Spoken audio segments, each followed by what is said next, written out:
अस्सलाम वालेकुम स्टूडेंट्स।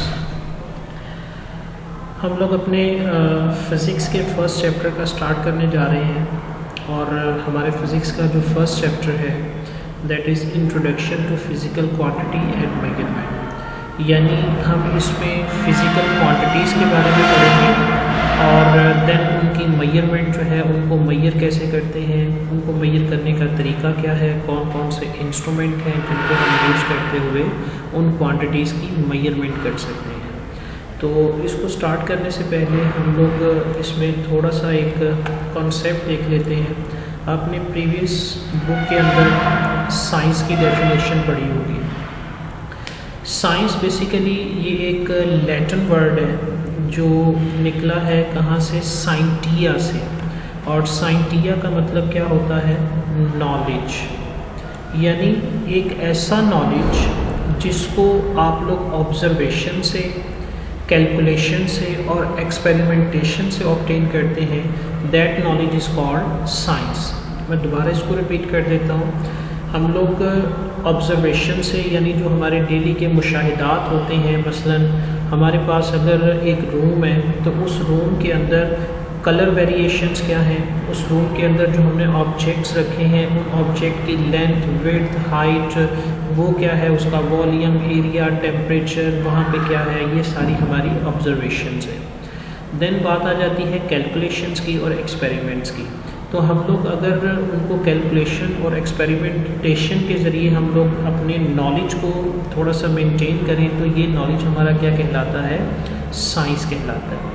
अब जो नॉलेज है बेसिकली ये दो तरह से हमें मिलता है। ये इसकी दो मेन स्ट्रीम है इसकी, जिसे आप कह सकते हैं, एक है फिज़िकल और दूसरा है बायोलॉजिकल। देखिए, फ़िज़िकल वो होता है हर वो चीज़ जो आपको दिखाई दे रही हो, जिसका फिज़िकली कोई ना कोई उसकी एग्जिस्टेंस हो। अब फिज़िकली एग्जिस्टेंस जो है इसमें हम लोग लेते हैं अपनी नॉन लिविंग थिंग्स को, ठीक है। जैसे रूम में अभी मैंने आपको एग्जांपल दी कि हमारे रूम में अगर कोई कबर्ड पड़ी हुई है, उसमें कोई ऑब्जेक्ट्स पड़े हुए हैं, तो वो सारे के सारे क्या हैं, नॉन लिविंग ऑब्जेक्ट्स हैं, ठीक है। तो ये आएगा किसमें, फिज़िकल साइंस के अंडर। जबकि हम लोग बायोलॉजिकल साइंस की अगर बात करें तो बायो का मीन होता है लाइफ, यानी इसमें हम लोग लाइफ को डिस्कस करते हैं, तो which concern with the study of living things, ठीक है। इसमें मेन डिफरेंस क्या है, बेसिकली फिज़िकल में हम लोग नॉन लिविंग थिंग्स को स्टडी करते हैं, जबकि बायोलॉजिकल साइंस के अंदर हम लोग लिविंग थिंग्स को स्टडी करते हैं। इसके साथ साथ हमारे पास कोई एक दो डेफिनेशंस और भी हैं और वो आप यहाँ से देख लें। साइंस की डेफिनेशन जो आपकी बुक में लिखी हुई है वो है the knowledge gain through observation and experimentation is called science. इसके बाद एक हमारे पास होती है natural philosophy. Basically natural philosophy क्या है, हमारी जो 19th सेंचुरी है, 18 और 19th सेंचुरी, इससे पहले हम लोग तमाम सब्जेक्ट्स को एक सिंगल डिसिप्लिन में स्टडी करते थे। जैसे इस वक्त हम लोग बायो, केमिस्ट्री, कंप्यूटर, मैथमेटिक्स और इन सब्जेक्ट्स को हम लोग सेपरेटली डिस्कस कर रहे हैं और फिर इन सब्जेक्ट्स की आगे सेपरेटली ब्रांचेस भी मौजूद हैं।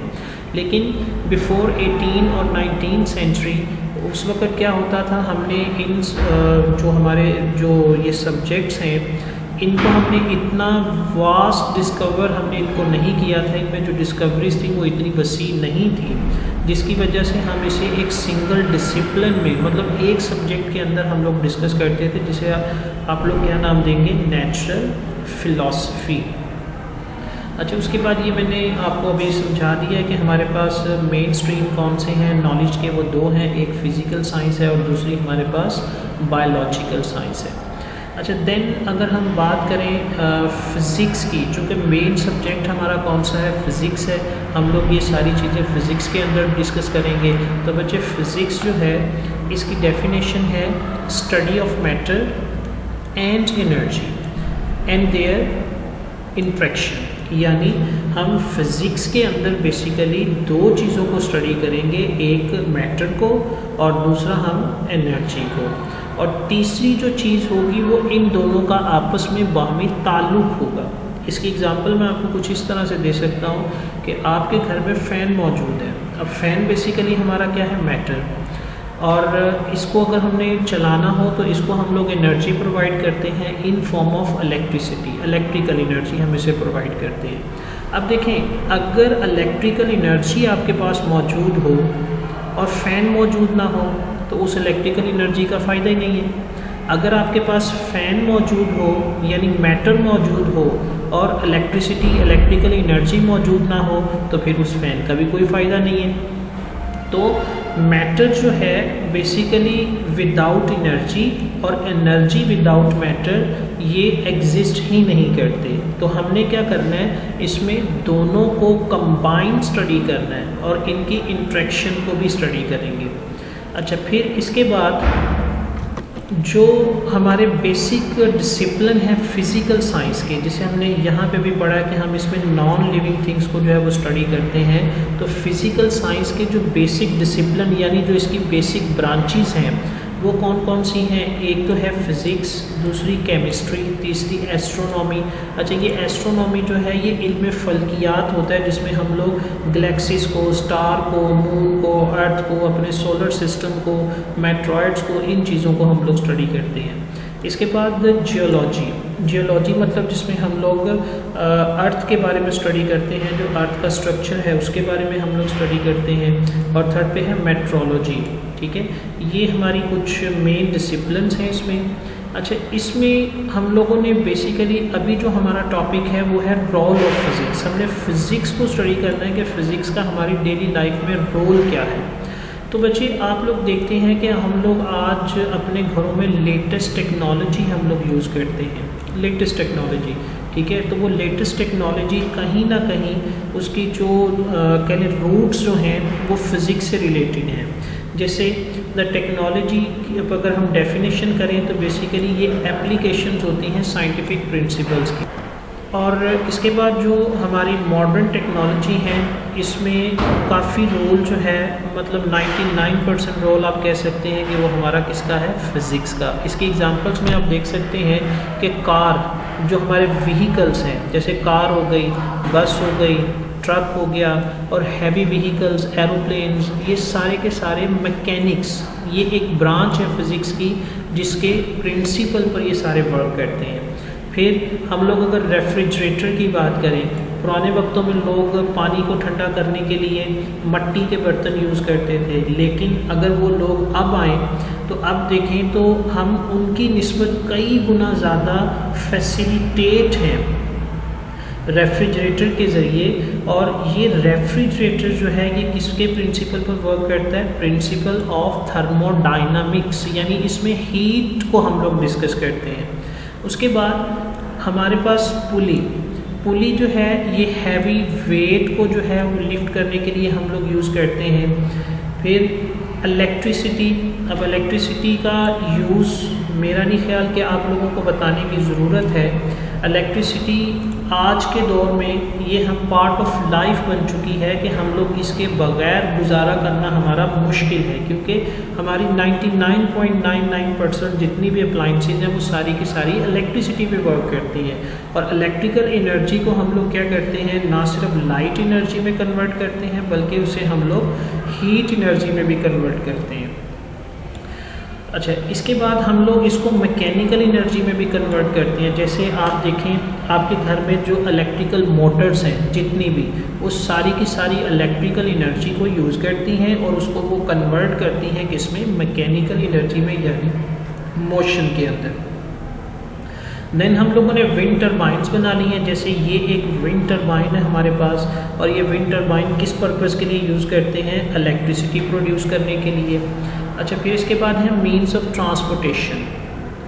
ठीक है, मीन्स ऑफ ट्रांसपोर्टेशन में अगर हम लोग ट्रांसपोर्टेशन की बात करें तो बच्चे उसमें ये है कि हम लोग कार, बस, रिक्शा, टोंगा और उसके बाद साइकिल, इन चीज़ों को, एरोप्लेन्स को हम लोग जो है वो मीन्स ऑफ ट्रांसपोर्टेशन में लेकर आते हैं। अब अगर हम लोग पहले जब अर्ली वक्त थे, जब इंसान इस दुनिया में मौजूद हुआ था उसके बाद से लेके काफ़ी अरसे तक लोग जो थे वो व्हील की इन्वेंशन से मतलब पता नहीं था व्हील की इन्वेंशन का, उसके बारे में वो बाखबर नहीं थे। तो उस वक़्त लोग क्या करते थे, गधों पर, खच्चरों पर और जो हॉर्सेस होते हैं उनके ऊपर वो ट्रैवल करते थे और उनका जो सफ़र था वो तवील होता था। तवील से मुराद जो सफ़र आज हम लोग 1 घंटे में, 10 मिनट में, आधे घंटे में ट्रैवल करते हैं, वो लोग वो सफ़र कई कई दिनों में वो ट्रैवल करते थे। जैसे आज हम लोग अगर देखें तो सऊदी अरब का सफ़र जो है बाई एरोप्लेन हमने वो 4 से 5 घंटे पर मुहित कर लिया है। या किसी भी कंट्री का जो ट्रैवल डिस्टेंस है आपका, वो एरोप्लेन के ज़रिए वो एक शॉर्ट डिस्टेंस में कन्वर्ट हो गया। लेकिन पहल अगर वो लोग यही सफ़र करते थे तो उन्हें कई कई महीने लग जाते थे। अच्छा, फिर ये सारा कुछ जो है वो फ़िज़िक्स की बदौलत हमारे लिए इजी हुआ है कि हम लोग एक जगह से दूसरी जगह बआसानी ट्रैवल कर सकते हैं। अच्छा, इसके बाद हमारे डोमेस्टिक अप्लाइंसेस यानी जो हम घरों में चीज़ें इस्तेमाल करते हैं, जैसे एयर कंडीशन है, रेफ्रिजरेटर है, वैक्यूम क्लीनर है, वॉशिंग मशीन है, माइक्रोवेव ओवन्स हैं, ठीक है, ये सारे के सारे फ़िज़िक्स की मरहून मिन्नत है। इसके बाद है मीन ऑफ कम्युनिकेशन, यानी अपना पैगाम एक जगह से दूसरी जगह पहुंचाना। तो बच्चे पहल तो हमारे पास कोई ऐसा जो था वो फ़ास्ट कम्युनिकेशन मीन नहीं था, लेकिन आज के दौर में फ़ास्ट कम्युनिकेशन मीन जो है वो हमारे पास मौजूद है, जिसमें रेडियो है, टीवी है, टेलीफोन है, कंप्यूटर्स हैं। ये सारे के सारे एप्लीकेशन ऑफ फ़िज़िक्स के रिज़ल्ट्स हैं और इनके ज़रिए हम अपना मैसेज आसानी से, तेज़ तरीन तरीके से और कंफर्टेबल यानी बहुत मुतमईन अंदाज में हम लोग तसल्ली बख्श जो है वो अपना पैगाम, अपनी पर्सनल डाटा, अपनी हर चीज़ जो है वो एक दूसरे के साथ शेयर कर सकते हैं। इसकी एग्ज़ाम्पल हमारे पास एक मोबाइल फ़ोन है जो हमारी हथेली से भी छोटा है और आप लोग देख सकते हैं कि now a mobile phone what can do in our daily life. एक सिंगल मोबाइल फ़ोन जो है वो हमारी डेली लाइफ में क्या क्या चेंजेस लेके आ सकता है और क्या क्या चेंजेस वो लेके आ रहा है। अच्छा, फिर उसके बाद जहाँ पे हमारे पास इतने सारे एडवांटेजेस हैं, वहाँ पे इसका कुछ ना कुछ नुकसान भी है और वो ये है कि scientific invention has also cause harm and destruction to serious nature. इन्होंने हमारी नेचर को, जो हमारी कुदरत है, उसको बहुत सीरियस नुकसान पहुँचाया है इसमें। One of which is environmental pollution, जिसमें सबसे बड़ी चीज़ जो है वो एनवायरमेंटल पोल्यूशन है और डेडली वेपन्स, जैसे हमने एटम बम बना ली है और वो एटम बम जो है वो फिज़िक्स के principle fission and fusion reaction पर होता है। तो अब वो वेपन्स जो हैं, आपने जापान के बारे में सुना होगा, हिरोशिमा और नागासाकी पे इन्होंने वो एटम बम गिराया थे अमेरिका ने, और वहाँ पर लाइफ जो है वो अभी भी स्टेबल नहीं है, ठीक है। ये फर्स्ट वर्ल्ड वॉर की बात है। तो ये थे हमारे कुछ इंट्रोडक्शन टू फिज़िक्स में, कुछ उसकी बेनिफिट्स और कुछ उसकी हार्मनेस।